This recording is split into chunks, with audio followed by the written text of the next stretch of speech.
Hello students. आज हम पढ़ने जा रहे हैं नया chapter chemical reaction and equation. तो इस चैप्टर में हम केमिकल रिएक्शंस के बारे में जानेंगे, कितने तरीके की रिएक्शंस होती है, उनको डिटेल में हम स्टडी करेंगे।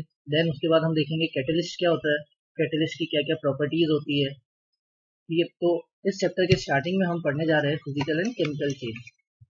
The change in which molecules are rearrange but the actual composition remain same is called physical change. ऐसा चेंज जिसके अंदर मॉलिक्यूल्स अपने आप को रीअरेंज कर ले बट उनकी कोई केमिकल प्रॉपर्टी चेंज नहीं है, उस तरह के चेंज को बोलते हैं फिजिकल चेंज। जस्ट लाइक पानी है, पानी को आपने सॉलिडिफाई किया, मतलब water is in liquid state, उसको आपने फ्रीज किया, सॉलिडिफाई किया, तो किसमें चेंज हो गया? आइस में। तो मॉलिक्यूल्स अपने आप को रीअरेंज कर रहे हैं बट उसकी केमिकल प्रॉपर्टी चेंज नहीं हो रही है।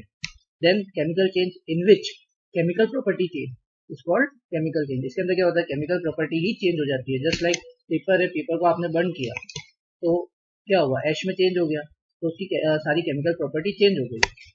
फिजिकल चेंज में जो सेकंड पॉइंट है उसमें हम देख रहे हैं चेंज इन कलर और state occur but no new substances form. इसमें इसका मतलब है कि जब भी कोई चेंज होता है तो या तो कलर में चेंज हो सकता है या किसी की स्टेट में, मतलब सॉलिड लिक्विड गैस। जैसे वाटर का एग्जांपल लिया था, वाटर अभी किस स्टेट में? लिक्विड स्टेट में। जैसे उसको सॉलिडिफाई करोगे तो किस स्टेट में चेंज हो जाएगा? वो सॉलिड में। तो लिक्विड से सॉलिड में चेंज हुआ है, तो उसका कंपोजिशन चेंज नहीं हुआ बट मॉलिक्यूल्स ने अपने आप को क्या किया है? रीअरेंज किया है, और इसमें कोई नया सब्सटेंस फॉर्म नहीं होता है। इसके अंदर क्या होता है? फिजिकल और केमिकल प्रॉपर्टी दोनों की दोनों ही चेंज हो जाती है। फिजिकल चेंज होता है रिवर्सिबल इन नेचर, वो इरिवर्सिबल इन नेचर होता है। इसका मतलब क्या होता है? रिवर्सिबल और इरिवर्सिबल। रिवर्सिबल चेंज वो होता है जिसको आप वापस रिवर्स में जाओ तो वही चीज ऑब्टेन कर सकते हो। जैसे पानी है, पानी को सॉलिडिफाई किया, आइस बन गया, आइस को वापस मेल्ट किया तो क्या बन गया? वाटर। तो इस तरह के चेंज को बोलते हैं रिवर्सिबल, जिसमें प्रोडक्ट से आप वापस से रिएक्टेंट बना सकते हो, रिएक्टेंट से वापस प्रोडक्ट बना सकते हो। इरिवर्सिबल चेंज में क्या होता है? एक बार अगर कोई चेंज हो गया तो वापस से आप पीछे जाके उस चीज को वापस से अटेंड नहीं कर सकते। For example rusting of iron, एक बार जंग लग गया तो उसको हमें पेंट ही करना पड़ेगा। वापस से हम उसको अगर साफ करेंगे तो आयरन वैसा का वैसा नहीं रहेगा, क्योंकि उस पर ऑक्सीजन की लेयर आ चुकी होगी। ठीक है। What observation can help us to determine whether it is a chemical reaction. तो हमारा जो नया टॉपिक है ये है कि हम कैसे पता करें कि कोई केमिकल रिएक्शन हुई है या नहीं हुई है। तो देखिए, केमिकल रिएक्शन होने के कुछ इंडिकेशंस होते हैं। सबसे फर्स्ट इंडिकेशन है evolution of A gas, gas का निकलना। ठीक है। कुछ रिएक्शंस ऐसी होती है जब वो प्रोसेसिंग में होती है तो उसमें से गैस निकलना चालू हो जाती है। जैसे एसिड ऑफ वाटर, जब आप वाटर में एसिड डालेंगे तो उसमें से सडनली एकदम से गैस निकलना चालू हो जाएगी।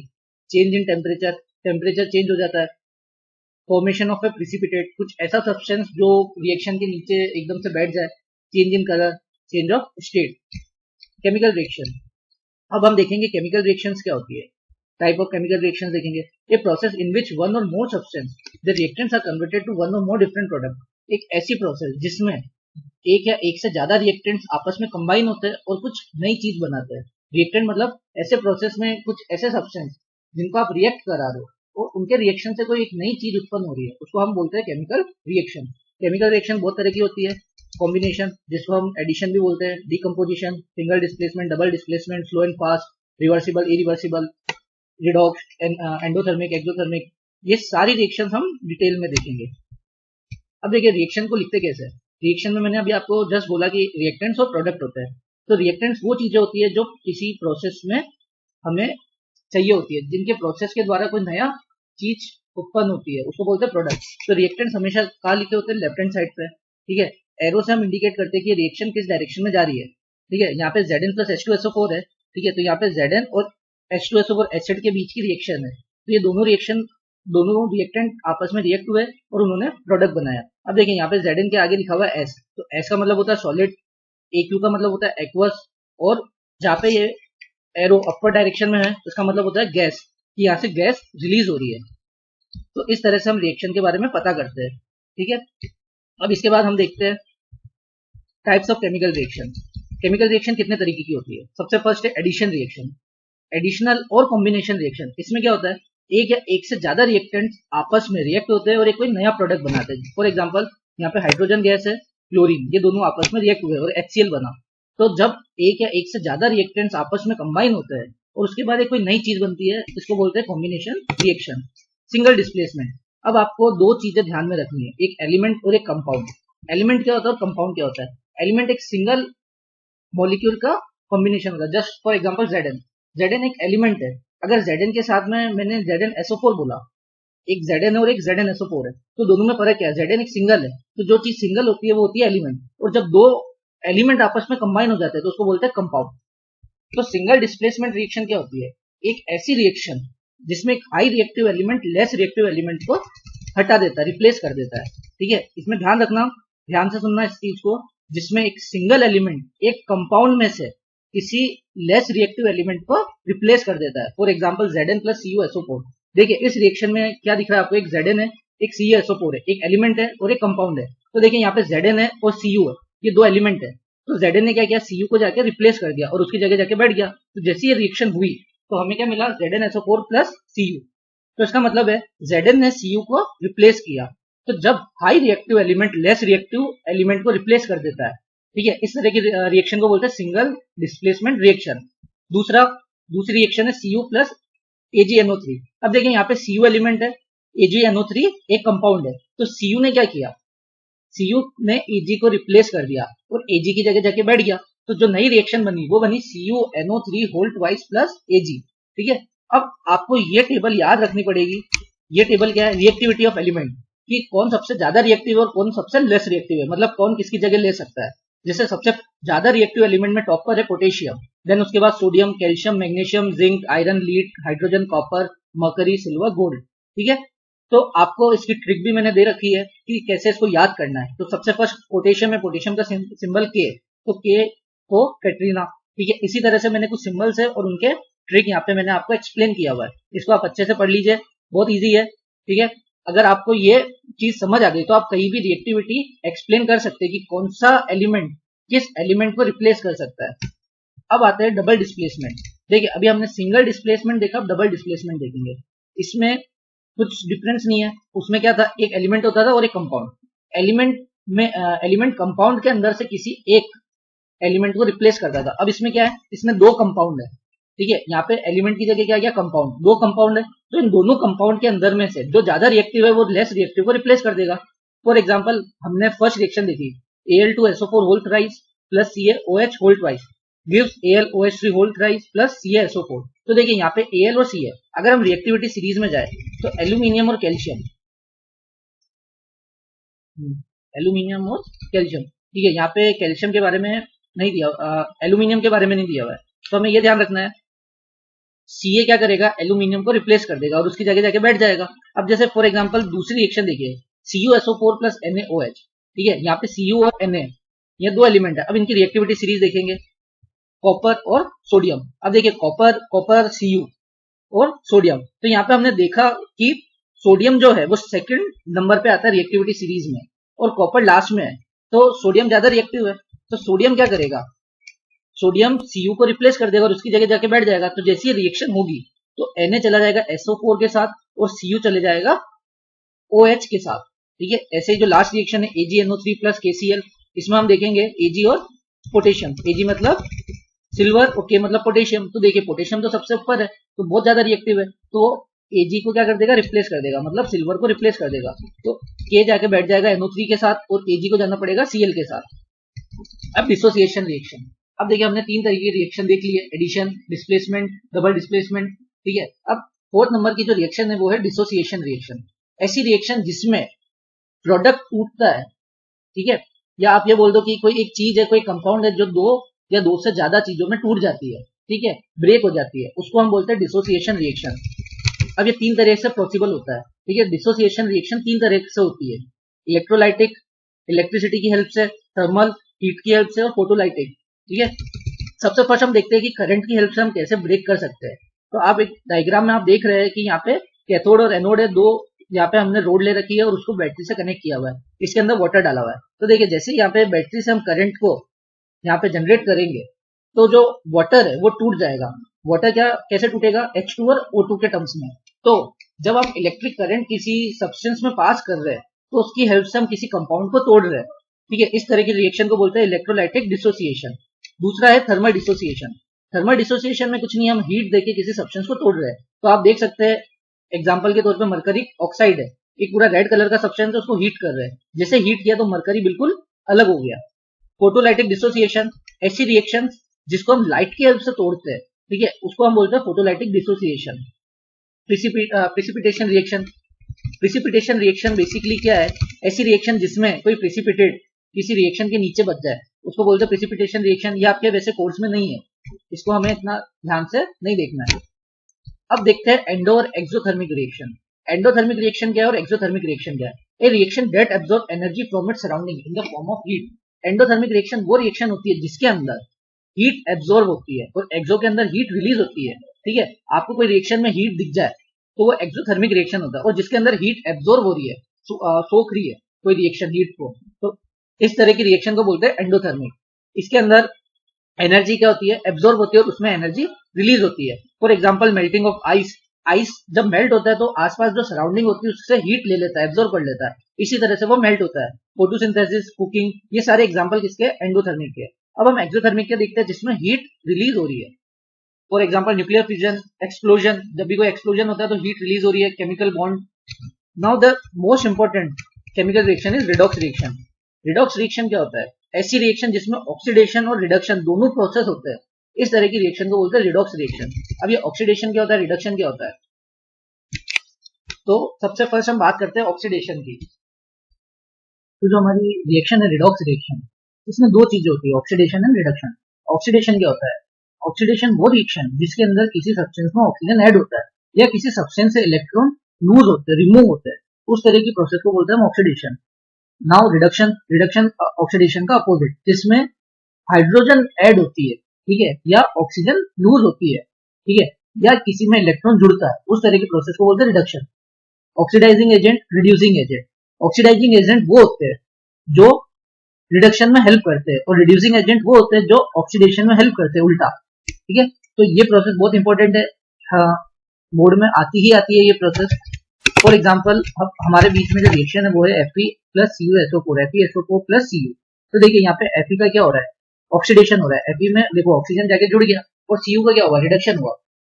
नाउ हम कह सकते हैं ZnO plus C, Zn plus CO। देखिए यहाँ पे ZnO क्या है, ठीक है, यहाँ पे Zn के साथ क्या है, ऑक्सीजन पहले से जुड़ी हुई है बट उससे रिमूव हो गई, तो Zn का क्या हुआ, रिडक्शन हुआ, ठीक है। और कार्बन का क्या हुआ, ऑक्सीडेशन हुआ। स्लो एंड फास्ट रिएक्शन, ऐसी रिएक्शन जो बहुत ज्यादा जल्दी हो जाए या बहुत ज्यादा स्लो, इस तरह की रिएक्शन को बोलते हैं स्लो एंड फास्ट रिएक्शन। जैसे फॉर एग्जांपल फास्ट रिएक्शन का हम एग्जांपल देखते हैं, जैसे एसिड है और बेस है, दो चीजें एसिड और बेस दोनों को हमने एक साथ मिक्स किया तो एकदम से क्या बन जाएगा, वाटर, ठीक है। इस तरह की रिएक्शन को बोलते हैं फास्ट रिएक्शन। स्लो रिएक्शन, ऐसी रिएक्शन जो बहुत दिनों में पूरी तरह से प्रोसेस होने में लग जाए या बहुत साल लग जाए। For example rusting of iron, जब आप किसी आयरन पे पानी डालोगे तो एकदम से रस्ट नहीं हो जाएगा, उस पर एकदम से जंग नहीं लग जाएगी, उसको बहुत ज्यादा टाइम चाहिए रहेगा। Difference between reversible and irreversible, ये हम पहले ही डिस्कस कर चुके हैं। न्यूट्रलाइजेशन रिएक्शन, न्यूट्रलाइजेशन, तो अभी मैंने आपको जस्ट बताया कि एसिड और बेस इन दोनों की रिएक्शन जब होती है तो वाटर बनता है, ठीक है। एक तरफ एसिड और एक तरफ बेस है, दोनों को जब हम रिएक्ट करते हैं तो जो नया सब्सटेंस बनता है वो बनता है वाटर या उसके साथ में सॉल्ट। तो इस तरह की रिएक्शन को बोलते हैं न्यूट्रलाइजेशन रिएक्शन। अब हमारी जो मेन टॉपिक बच रहा है इस चैप्टर का वो है कैटेलिस्ट।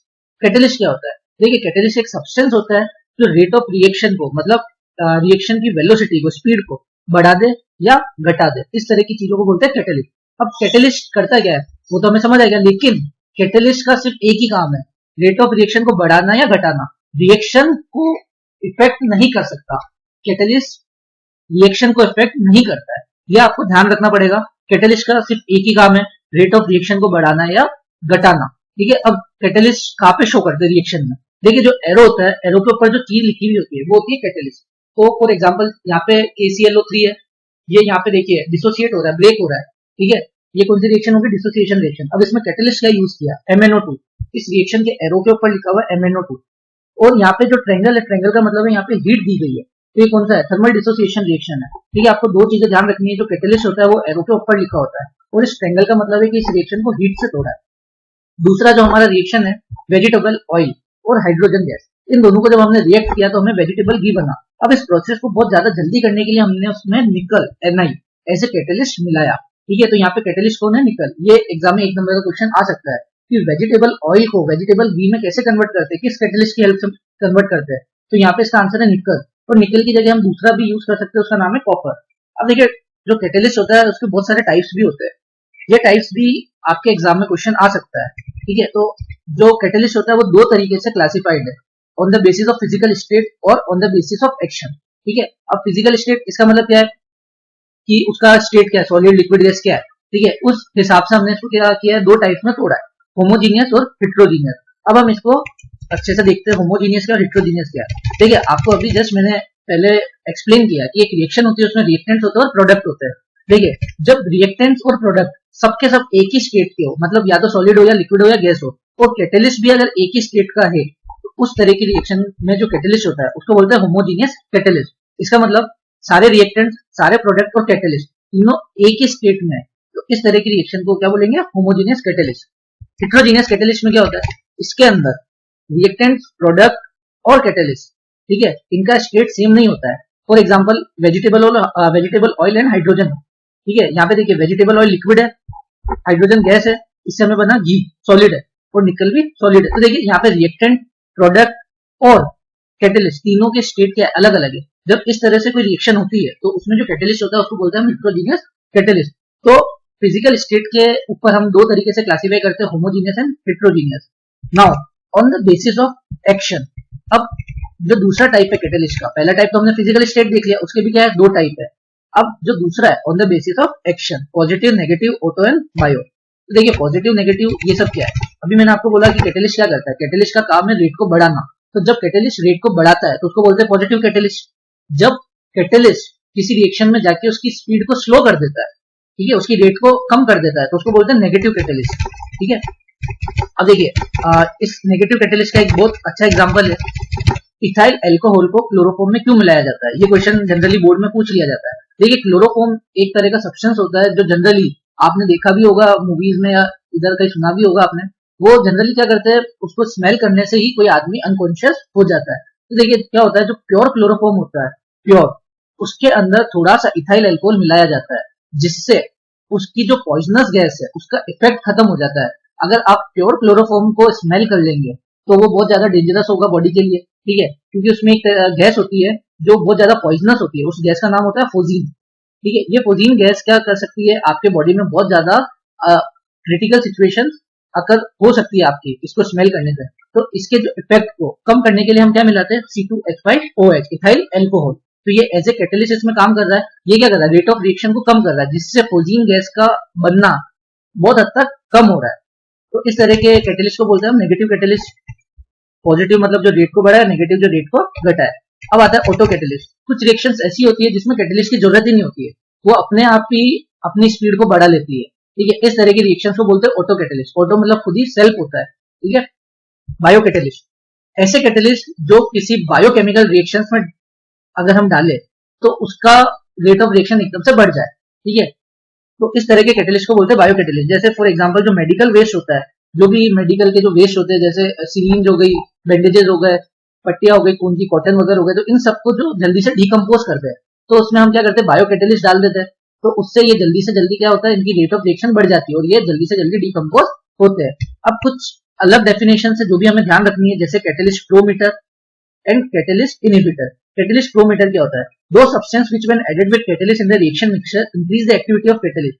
कुछ रिएक्शन में कैटलिस्ट कमजोर हो जाता है, रेट ऑफ रिएक्शन को बढ़ा नहीं पाता, तो ऊपर से हमें और कैटलिस्ट डालना पड़ता है, तो वो कैटलिस्ट की एक्टिविटी को एकदम से क्या कर देता है, इंक्रीज कर देता है। इस तरह को बोलते हैं कैटलिस्ट प्रमोटर, जो कैटलिस्ट को प्रमोट कर रहा है। कैटलिस्ट इनहिबिटर, जैसे कोई रिएक्शन है उसमें हमने कैटलिस्ट डाल रखा है, अब वो रेट ऑफ रिएक्शन बढ़ी हुई है, लेकिन हमें अब कुछ मोमेंट पे, कुछ पॉइंट ऑफ टाइम पे हमें उसकी रिएक्शन को, स्पीड को, रेट को कम करना है, तो उस वक्त हम क्या करते हैं, कैटलिस्ट इनहिबिटर उसमें डाल सकते हैं। वो क्या होता है, कैटलिस्ट को मार देता है, एज ए कैटलिस्ट पॉइजनर वो उसमें काम करता है।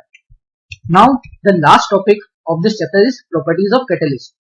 तो कैटलिस्ट की क्या क्या प्रॉपर्टीज होती है, ये भी आ सकता है बोर्ड के अंदर क्वेश्चन। तो देखिए बहुत इजी है, हमने क्या देखा है अभी तक, कैटलिस्ट क्या काम करता है, कैटलिस्ट रेट ऑफ रिएक्शन को बढ़ाता है या घटाता है। तो पहला तो यही हो गया कि ये रेट ऑफ रिएक्शन को बढ़ा भी सकता है और घटा भी सकता है। थोड़ा सा कैटलिस्ट भी बहुत सफिशिएंट होता है किसी रिएक्शन में, ठीक है। और ईच रिएक्शन, हर अलग अलग रिएक्शन के लिए अलग अलग कैटलिस्ट होता है। ऐसा नहीं कि आपने घी बनाने के लिए निकल की जगह गोल्ड डाल दिया, एल्यूमिनियम डाल दिया, ऐसा नहीं होता है। जो फिक्स है कैटलिस्ट वो ही डलेगा एक स्पेसिफिक रिएक्शन के लिए।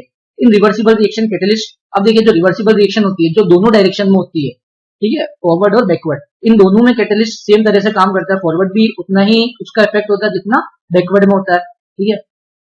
Catalyst are more active at a particular temperature, catalyst को कोई टेम्परेचर चाहिए होता है एक्टिव होने के लिए, और जैसे जैसे टेम्परेचर आप बढ़ाओगे या घटाओगे तो उसकी एक्टिविटी भी क्या होती है, इफेक्टेड होती है। तो ये चैप्टर यहीं तक है, वो आपको समझ आया होगा। अगर आपको ये चैप्टर अच्छे से समझ आया तो हमारे चैनल को सब्सक्राइब कीजिए, ठीक है। हम आगे और वीडियो बनाते रहेंगे। Thank you.